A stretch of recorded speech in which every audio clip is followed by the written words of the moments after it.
পর্বতারোহী George মেলেরও দুবারই ব্যর্থ হয়ে ফিরতে হয় তাকে। দুজনই এভারেস্ট জয় করেছিলেন, কিন্তু ফেরা আবিষ্কৃত হয় তখনও তিনি নিজের ব্যাকপ্যাকে হেলান দিয়ে অনেক সময় অনেক চ্যালেঞ্জের মধ্যে পড়ে যায় এবং সেই চ্যালেঞ্জের শেষ পরিণতি হয় মৃত্যু। অনেক কিছু চ্যালেঞ্জ করতে গিয়ে নেপালের মাউন্ট এভারেস্টের মধ্যে পড়েছে অনেক মানুষের মৃত্যু এবং অনেক মানুষের লাশ পড়ে আসে সেখানে। অনেক চ্যালেঞ্জ করতে গিয়ে এটা ঝুঁকিপূর্ণ ভেবে আমরা অনেক চ্যালেঞ্জ করতে যাই। এগুলো নিয়েই আমাদের আজকের এই ভিডিও। Mount Everest is the kingdom of কর্পসেস।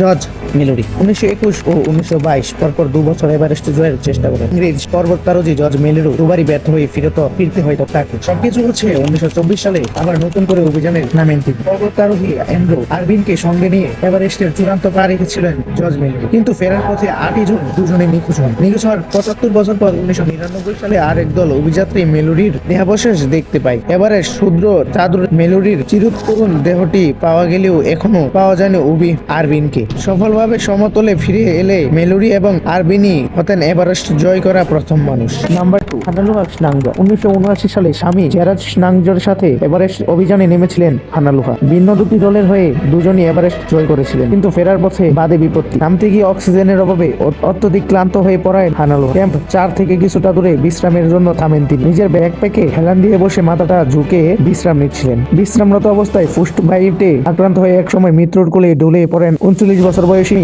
জেরাড ভিন্ন আরেকটি দলের সঙ্গে নেমে পড়ে এভারেস্ট থেকে। কয়েক বছর পর যখন হানালুহা দেহ এভারেস্ট আবিষ্কৃত হয় তখনও তিনি নিজের ব্যাকপ্যাকে হেলান দিয়েই বসেছিলেন। বাতাসে তার সোনালী চুলগুলো উঠছিল এলোমেলো, শুধু চোখের দৃষ্টি ছিল নিথর। নাম্বার 3, গ্রিনবুক। 1996 সালের মে মাসে ভারতীয় ইন্দো-তিব্বতীয় সীমান্ত পুলিশের 6 সদস্যের একটি অভিযাত্রী দল এভারেস্টে ওঠে। স্বাভাবিক গতিতে চূড়ার কাছে পৌঁছে যায় দলটি। 10 মে দলটির চূড়া থেকে একটু দূরে মারাত্মক জ্বরের কবলে পড়ে। 6 জনের মধ্যে 3 জন চূড়ান্ত না উঠে ফিরে আসে। সুবেদার শেওয়াং, মাংলা, লান্সনায়ক, দোজিমোরু ও হাবিলদার শেওয়া এই 3 জন চূড়ান্ত ওঠার জন্য এগিয়ে যায়। সেদিন বিকেলে রেডিওতে তারা এভারেস্ট জয়ের খবর বেস ক্যাম্পে জানায়। চূড়ায় কিছুক্ষণ কাটিয়ে তারা নেমে আসতে শুরু করে, কিন্তু এরপর ওই 3 জনের সঙ্গে আর যোগাযোগ করা সম্ভব হয়নি। সপ্তাহখানেক পর 16 মে একটি অভিযাত্রী দল সিংহের কাছে নর্থ এলাকায় সবুজ রঙের বুট পরা এক পর্বতারোহী নিথর দেহ দেখতে পায়। ধারণা করা হয় সবুজ বুট পরা ওই মৃতদেহটি হারিয়ে যাওয়া ভারতীয় পর্বতারোহী শেওয়াং পালজরে। নাম্বার 4, রব হল ছিলেন তার সময় সবচেয়ে জনপ্রিয় পর্বতারোহীর মধ্যে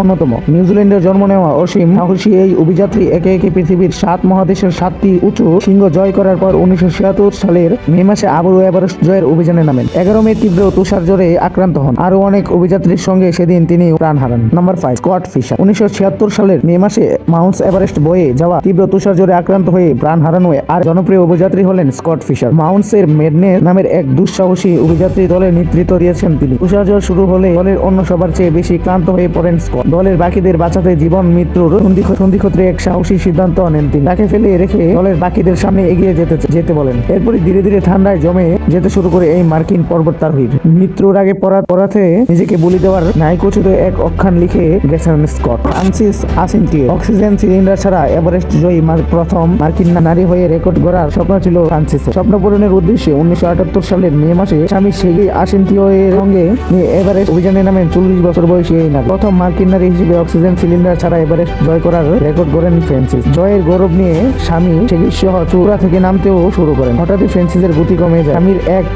স্বামীর থেকে পিছিয়ে পড়ে। অনেকক্ষণ ফ্রান্সিসের দেখা না পেয়ে সেগ্রেই তাকে খুঁজতে শুরু করেন। অনেক চেষ্টা করে ফ্রান্সিসের সন্ধান পেতে ব্যর্থ হন তিনি। জীবন সঙ্গীকে হারিয়ে সেগ্রেই দিশাহারা হয়ে পড়ে। নিজেও বিরূপ আবহাওয়ার এক সময় বরফের চাদরে নিথর হয়ে যায়। কুড়ার কাছে ফ্রান্সিসের দেহ দৃশ্যমান হলেও তখন শুধু সেগ্রেইয়ের কুড়ালটি পাওয়া যায়। এর প্রায় বছর খানেক পর সেগ্রেইকে পাওয়া যায় নিথর অবস্থায়। ফ্রান্সিসের সিদ্ধ নিথর দেহটি পর্বতারোহীর কাছে রূপকথার স্লিপিং বিউটি হিসেবে পরিচিত। Number 7, Everest Babu Chiri Sherpa. Everest উঠানা অভ্যাসে পরিণত করে ফেলেছিলেন বাবুচিরি। 10 বার এভারেস্ট জয় করে তিনি শান্ত হননি। সবচেয়ে দ্রুত সময় আরোহণ আর অক্সিজেন সিলিন্ডার ছাড়া সবচেয়ে দীর্ঘ সময় চূড়ান্ত অবস্থান করার দুঃসাহসী রেকর্ডটিও তার দখলে ছিল। 2001 সালে 11তম বারের মতো এভারেস্ট জয়ের উদ্দেশ্যে বের হন। ক্যাম্প 2 এর কাছে দাঁড়িয়ে ছবি তোলার জন্য বিরতি নিয়েছিলেন তিনি। সেখান থেকে হুট করে পিছনে ফাঁদে পড়ে যান, অকালে প্রাণ হারান নেপালের ইতিহাসের অন্যতম সাহসী এই অভিযাত্রী। Number 8, David Shah. 2006 সালে এভারেস্ট জয়ের উদ্দেশ্যে বের হন ইংরেজ পর্বতারোহী ডেভিড শাহ। কোন রকম সাহায্য ছাড়াই পুরোপুরি নিজের চেষ্টায় চূড়ান্ত উঠে পড়েছিলেন। ফেরার পথে চূড়া থেকে কিছুটা নিচে শেওয়াং পালজরের মৃতদেহের পাশে বসে বিশ্রাম নিচ্ছিলেন। বিশ্রামরত অবস্থায় হঠাৎ করে ঠান্ডার জমে যেতে শুরু করেন ডেভিড। জীবন মৃত্যুর সন্ধিক্ষেত্রে তার পাশ দিয়ে কমপক্ষে 40 জন আরোহী নেমে যান, কিন্তু কেউই মুমূর্ষু ডেভিডের সাহায্যে হাত বাড়িয়ে দেননি। পরে এক সময় বিখ্যাত পর্বতারোহী শেওয়াং পালজরের মৃতদেহের পাশেই নিথর হয়ে যান ডেভিড।